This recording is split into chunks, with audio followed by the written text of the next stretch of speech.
After a frightening encounter leaves Courtney's life hanging in the balance, the team band together to determine their next steps. Hello, everyone. I'm Steve from Valhartv, and today I'll be reviewing Stargirl Episode 11. So this episode starts out in black and white as we follow Courtney through the Shadowlands this time. So after last week's cliffhanger, we get to finally go and see the Shadowlands themselves. And she has to face her fears in this. For example, like she sees Joey and flashes back to the card trick that she lied to him about, in season 1.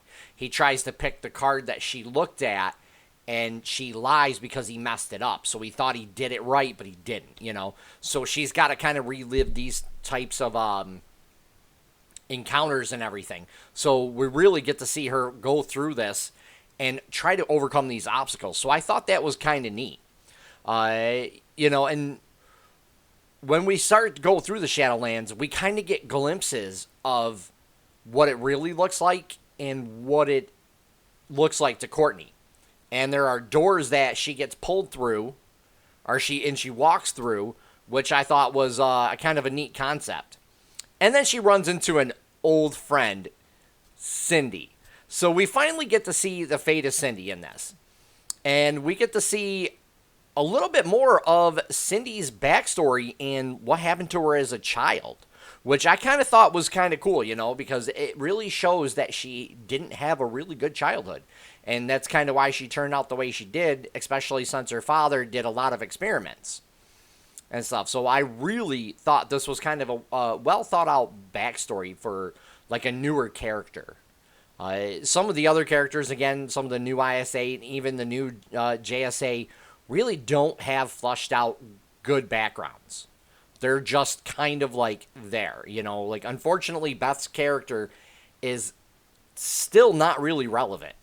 And the way they tried to make her relevant and bring her into the story and things she had to overcome, I just thought it's been overused so much, and it's just not fun anymore, or funny to watch.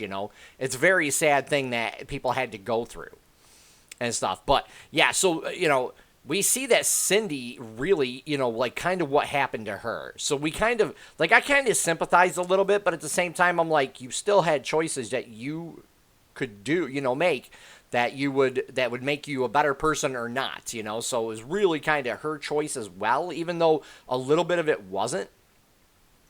And Courtney has to make a decision in this too, which will affect like the ending of the episode, and this comes at a certain point, and it shows just how much she kind of cares about people, even though, like, last episode, she didn't care that, about Pat and things like that much because he lied to her and kept a secret from her.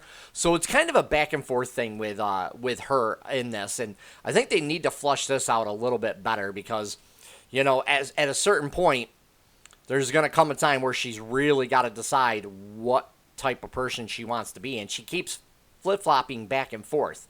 That's how I feel. So it really kind of bugs me about, like, when she actually shows this type of growth, that's really good, but then they take a step back, to show that she's still kind of petty and doesn't understand that certain things were kept from her because they kind of needed to be, it's not something people really want to talk about and be like, hey, by the way, this happened.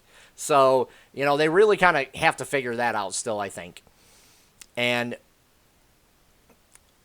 this really brings it right to, to a point where at the end of the episode, it was kind of touching. We get to say goodbye to somebody, and it really, I was kind of like, I really hope that's not permanent because of the fact that I really like the character, and I think that they would make a great addition to season 3. Even if it was just popping in and out and stuff. So I really hope that they don't do what they did at the end of this. So this kind of is like a little cliffhanger, but it's more of a, you were like, dang, I really wish they wouldn't have done that. But I understand why they did it. So the effects in this weren't bad at all. This was more, again, plot-driven than it was anything else. But I did like the way the Shadowlands were done. I like how it was basically a construct of like what she was seeing, Courtney was seeing, was a projection from her mind to like organize things. So, then you get to Dr. Midnight, and then all of a sudden he can see the truth. And I thought that was really cool when we get glimpses of that. So I really liked that part. And the acting, again, goes to the Shade and Barbara in this.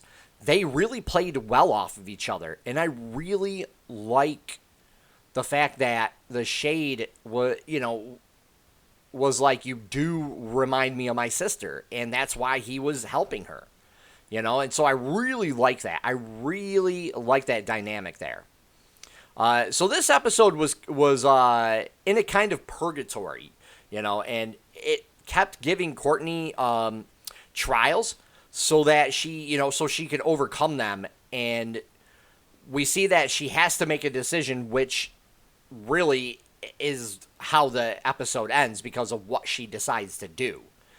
And the Shadowlands, I think, were great looking. I actually liked them. I would give this a 7 out of 10, though, for the simple fact that it did slow down again. This is more plot-driven, so these episodes have been taking it a little slower than most of the other ones.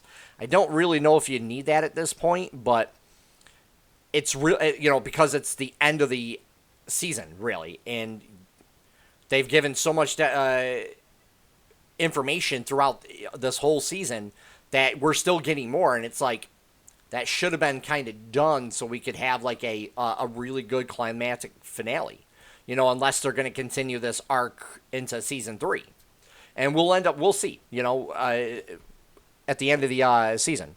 So if you guys like what I do, please hit the like button and also subscribe. And if you guys want to leave a comment down below, let me know what you thought about this. Take care for now, everyone.